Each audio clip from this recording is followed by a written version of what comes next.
অধ্যাপক রাজাগোপাল ধর চক্রবর্তী আমাদের সঙ্গে রয়েছেন এই মুহূর্তে টেলিফোন লাইনে।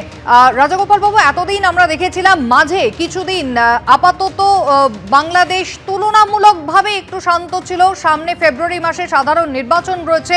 উসমান হাদির মৃত্যু কোথাও কি আবারও নতুন করে আগুন জ্বাললো বাংলাদেশে? তার প্রভাব কতটা ভারতে পড়তে পারে? হ্যাঁ, দেখুন তো, নির্বাচন দিনটা ঠিক হয়েছে 12ই ফেব্রুয়ারি খুব সম্ভবত। এখন যেহেতু আওয়ামী লীগকে ব্যান করা হয়েছে, নির্বাচনে প্রতিদ্বন্দ্বিতা করতে পারবে না, স্বাভাবিকভাবেই এখন যারা প্রতিদ্বন্দ্বিতা করতে পারবে তাদের মধ্যে একটা প্রতিযোগিতা এসে গেছে কে কতটা ভারত বিদ্বেষী, এবং সেই ভারত বিদ্বেষীদের উপরেই তারা নির্ভর করছে। তারা মনে করছে যে তারা হয়তো নির্বাচনে জিততে পারবে।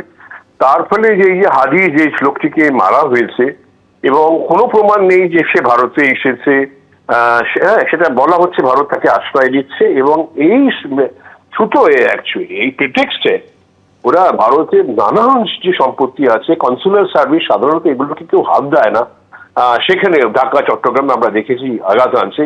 চারিদিকে একটা বিক্ষোভ শুরু হয়েছে এবং আওয়ামী লীগ কে সমর্থন করে বা আওয়ামী লীগ তারা সেকুলার ভাবনা চিন্তায় চলে যে সমস্ত মিডিয়াগুলো আছে তাদের উপরও ভাঙচুর করছে, এবং বোঝা যাচ্ছে যে এটা হচ্ছে যে ভারত বিদ্বেষী আন্দোলন করে এখন যারা ক্ষমতায় আসতে চায় তারা তার একটা নিরলস প্রয়াস চালাচ্ছে। এবং এতে কিন্তু দেখা যাচ্ছে এতকাল ধরে ভারত সরকার নীরবেই রয়ে গেছে। এই নীরবতার সুযোগটা কিন্তু বাংলাদেশের মৌলবাদীরা, ভারত বিদ্বেষীরা তারা একের পর এক সেখানে নারকীয় আপনার ঘটনা ঘটাচ্ছে, শোনা যাচ্ছে সংখ্যালঘু মানুষদের উপর আবার নতুন করে আক্রমণ শুরু হয়েছে। সুতরাং ভারত, ওরা মনে করছে ভারত বিদ্বেষীটাই বোধহয় ওদের এগিয়ে যাওয়ার একমাত্র পথ। হ্যাঁ, ধন্যবাদ। প্রথম আলো দপ্তরের বাইরের ছবি আপনারা দেখলেন। একের পর এক সংবাদ মাধ্যমের ওপরও কিন্তু হামলা হয়েছে। রীতিমতো ক্রেনের সাহায্যে আটকে পড়া সংবাদ মাধ্যমের কর্মীদের প্রশাসন উদ্ধার করেছে। সরাসরি আপনাদের নিয়ে যাব, আমাদের প্রতিনিধি জিলাম করঞ্জাই রয়েছেন আমাদের সঙ্গে। জিলাম, উসমান হাদির মৃত্যু এবং তারপরে নতুন করে অশান্ত হয়েছে বাংলাদেশ, এই মুহূর্তে ঠিক কি কি আপডেট রয়েছে তোমার কাছে? একদমই, গতকাল সন্ধ্যাবেলা থেকে এই যে খবর ওসমান হাদির শারীরিক অবস্থার অবনতি এবং তারপরে তার মৃত্যুর খবর ছড়িয়ে পড়তে বাংলাদেশে অশান্তি ছড়িয়ে পড়ে এবং চারদিকে বিক্ষোভ এবং চারদিকে গন্ডগোল শুরু হয়, পাথর বৃষ্টি শুরু হয়। এবং যেটা আমরা জানতে পারছি যে ভারতীয় দূতাবাসের বাইরে বিক্ষোভ হয়, পাথর বৃষ্টি, দুটো সংবাদ মাধ্যমের অফিসের সামনে যেমন গন্ডগোল শুরু হয়। রাত্রি 12টা নাগাদ প্রথম আলোর অফিসে এবং ডেইলি স্টারের অফিসে প্রথম তলে আগুন লাগিয়ে দেওয়া হয় যেমনটা জানা যাচ্ছে। এবং শুধু যে খবরের অফিস সেটা নয়, সংবাদপত্রের দপ্তর তা নয়, বিভিন্ন জায়গায় অফিস, দোকানপাট সেগুলো জ্বালিয়ে দেওয়া হতে শুরু করে। বাংলাদেশের বিভিন্ন জায়গায় আওয়ামী লীগের যে দপ্তর সেগুলো ভাঙচুর হতে থাকে, আগুন লাগানো হয়। হাসিনা বিরোধী ছাত্রনেতার মৃত্যুর পর এই যে বিষয় আমরা দেখতে পাই যে একই সঙ্গে ভারতের যে বিভিন্ন দূতাবাসের যে কাজকর্ম সেগুলো বন্ধ করে দেওয়া হয়েছিল আংশিকভাবে, এবং সেগুলো পুরোপুরি বন্ধ করে দেওয়া হয়েছে। এবং গতকাল রাতে যেটা জানা যাচ্ছে, এই যে ঢাকায় সংবাদপত্রের যে অফিস দপ্তরে সেখানে অসংখ্য সাংবাদিক আটকে পড়েন, কারণ প্রথম তল এবং দ্বিতীয় তলে আগুন লেগে যায়। আগুন লাগিয়ে দেওয়া হয় দুষ্কৃতীরা আগুন লাগিয়ে দেয়।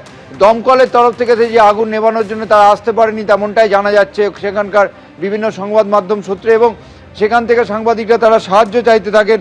দমকল পরবর্তীকালে যখন আসে ভোরবেলা নাগাদ, ভোর 4টে নাগাদ বাংলাদেশের সময় অনুযায়ী তাদেরকে উদ্ধার করা সম্ভব হয়। তবে অশান্তি আরও ছড়িয়ে পড়ছে বিভিন্ন জায়গায়, রাজশাহী থেকে শুরু করে ময়মনসিংহ এবং বিভিন্ন জায়গায়। এবং এই যে ওসমান হাদির মৃত্যুর পর সর্বত্র বাংলাদেশে হাসিনা বিরোধী এবং বিভিন্ন জায়গায় ভারত বিরোধী যে দুষ্কৃতীদের তাণ্ডব সেরকমও শুরু হয়েছে। এবং তোমাকে জানিয়ে রাখবো যে সেনাবাহিনী বিভিন্ন জায়গায় গিয়ে পরিস্থিতি নিয়ন্ত্রণ করার চেষ্টা করলেও ক্রমশ এই দুষ্কৃতীদের যে তাণ্ডব সেটা সারা বাংলাদেশে ছড়িয়ে পড়ছে, এবং কতক্ষণে এটা নিয়ন্ত্রণে আসবে এখন সেটাই দেখার। একেবারেই জিলাম, ধন্যবাদ।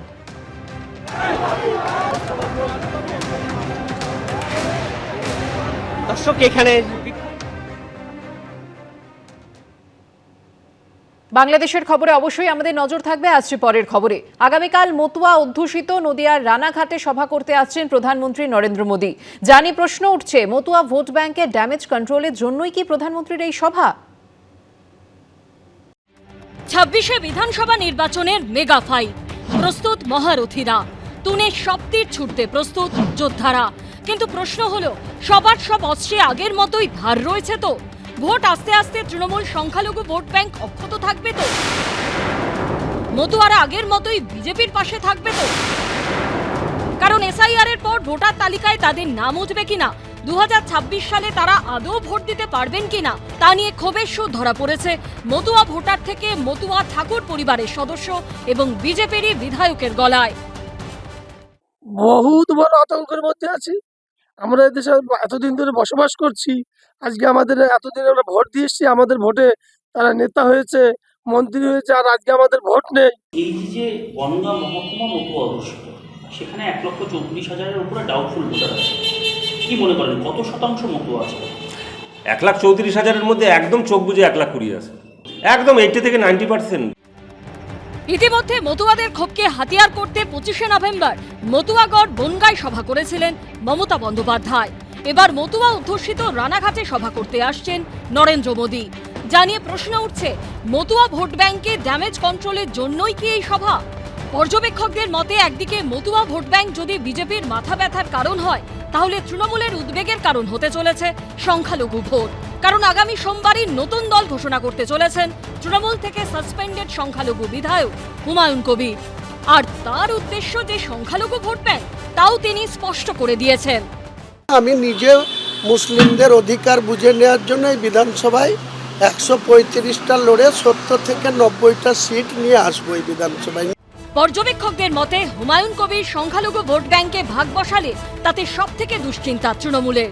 তা কার্যত স্পষ্ট হয়ে গেছে মমতা বন্দ্যোপাধ্যায়ের মন্তব্যেও। ইলেকশনের সময় সংখ্যালঘু ভোট ভাগ করবার চেষ্টা করছেন। অর্থাৎ বিধানসভা ভোটের আগে কোনো দলই পুরোপুরি স্বস্তিতে নেই।